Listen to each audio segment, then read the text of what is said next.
Glensanda. Glensanda Old Norse. The Glen of the Sandy River was a Viking settlement at the mouth of Glen Sanda on the Morvern Peninsula within southwest Lochaber, overlooking the island of Lismore and Loch Linnhe in the western Highlands of Scotland. Glensanda Castle, Caisteal Na Gruagaich Maiden's Castle, overlooks the mouth of the Glensanda River, which tumbles down 400 metres along its 5-mile 8-kilometre course from Caol Bheinn into Loch Linnhe. The castle was the main base of the Macleans of Kingerloch since the 15th century, but the population fell from 500 to 0 after 1812 when they emigrated to Pictou, Nova Scotia. The remoteness of the Glensanda settlement is such that there are no road, rail, or marked footway links across the granite mountain, moor, heather, and peat bog of the private Glensanda estate. The only practical access is by boat from the shores of Loch Linnhe. Since 1982, the 2,400-hectare, 5,900-acre Glensanda estate has been the home of the Glensanda superquarry created by Foster Yeoman, since acquired by the Aggregate Industries Group, which mines the Macleans mountain, shipping up to 6 million tons of granite aggregates all over the world annually, and with to minimize visual impact from the coast, the quarry is sited 1 mi 2 km inland and cut down into the mountain 1,600 ft 500 m above sea level. Granite is extracted via a glory hole and conveyor belt, a pioneering development in alternative quarrying technology. History.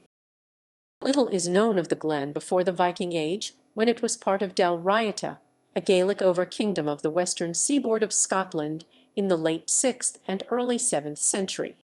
According to Professor William J. Watson, the Morvern district was formerly known as Caol from the Caol Bheinn, a subdivision of the Caol Lower.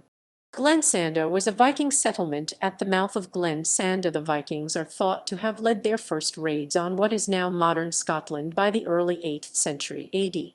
Their first known attack was on the holy island of Iona in 794, 40 mi 60 km west. The end of the Viking Age proper in Scotland is generally considered to be in 1266. Glensanda Castle is variously known as Caisteal Na Gruagaich Maiden's Castle, Caisteal Na Gruagaich, Castle in Coer, Castle Mirnaig. It was built in the late 15th century by Ewan Maclean, 5th of Kingerloch, who was born circa 1450. Glensanda, a part of Ardgur, has formed part of the territory of the Clan Maclean ever since the Clan MacMaster was removed from the territory in the 15th century. The castle was the main base of the Clan Maclean of Kingerloch, and supported a thriving community of circa 500 people until around 1780, when they seem to have moved 5 mi 8 km north to Kingerloch, at the head of Loch Quarry. In the late 17th century, the massacre of the MacDonald clansmen marked the point when the fortunes of the Maclean clan began to wane, and by 1691 the Campbells had gained possession of most of the Maclean estates. Clan Maclean participated in the Jacobite risings of 1745 to 1746, supporting the House of Stuart and the Jacobite cause.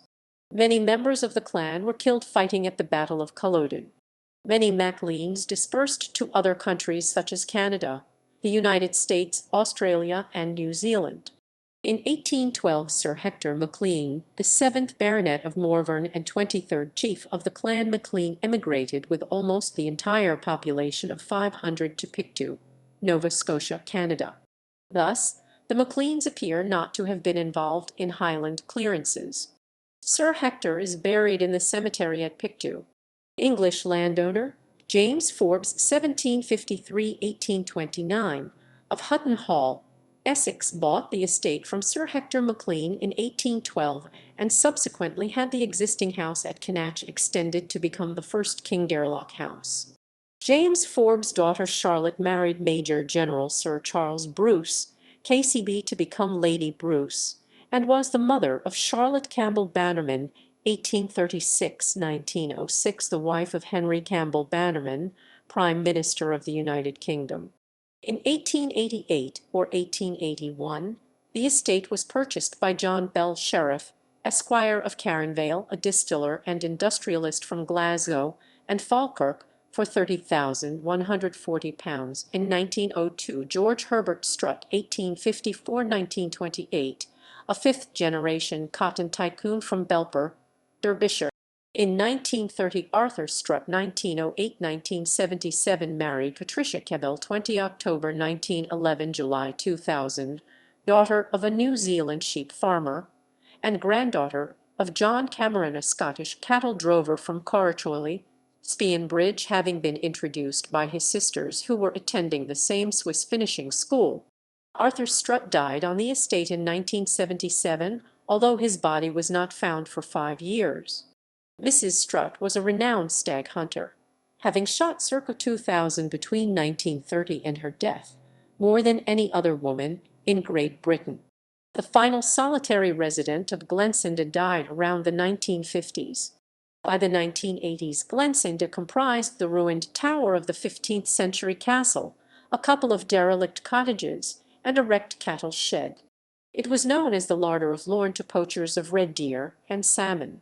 John Yeoman and his wife Angela of Foster Yeoman bought the Glensanda estate from Mrs. Strutt in 1982, and the Kingerloch estate in 1989, but she retained the hunting rights of both estates. In 2006, Foster Yeoman was wholly acquired by the Wholesome Group and is now part of its Aggregate Industries subsidiary and is no longer family-owned. Glensanda Super Quarry. In 1976, the UK government commissioned Sir Ralph Verney to analyse the shortage of aggregates for building. The resulting Verney report led John Yeoman, chairman of Foster Yeoman, to the idea of a super quarry situated in a remote location from which stone could be exported by sea. To this end, in 1982, he bought the 2,400-hectare, 5,900-acre Glensanda estate in Argyll from Mrs. Patricia Strutt, who also owned the Kingerloch estate, which she also sold to Foster Yeoman in 1989. Glensanda went into operation in 1986, when the first shipload of granite left for Houston, Texas, USA. In June 1989, extractions began using the glory hole and conveyor belt method. To minimize visual impact from the coast, the quarry is sited 1.6 km inland and cut down into the mountain 1,600 ft 500 m above sea level. However, there is now considerable impact on the coastline from blasted rock faces and lights which spoil the night sky. Each explosive blast dislodges about 70,000 tons of granite, which is transported by dump truck to the primary crusher, which reduces it to lumps no bigger than 9 inches in diameter. It is then transferred by conveyor belt to a heap that covers the glory hole, a 1,000 ft 300 m vertical shaft, 10 ft 3 m in diameter, which is permanently full of rocks. At the base of the glory hole, deep inside the mountain, rocks are transferred to a horizontal conveyor and moved through a 1-mile-long 1.6 km tunnel to the second crusher on the shore, where Osangoing ships are loaded in the deep water docks at the rate of 6,000 tons per hour. In 1998, there were approximately 160 employees either live on site or commute by boat from Barcaldine near Oban. Exports at that point were going to Amsterdam, Hamburg, Rostock and Swinoujscie in Poland, as well as the Isle of Grain in the Thames estuary. Reserves of granite are estimated to last at least until the year 2100, when the excavation will have created a new quarry 1+1/2/2 km square and 400 ft 120 m deep. Closest islands, cities, towns, and villages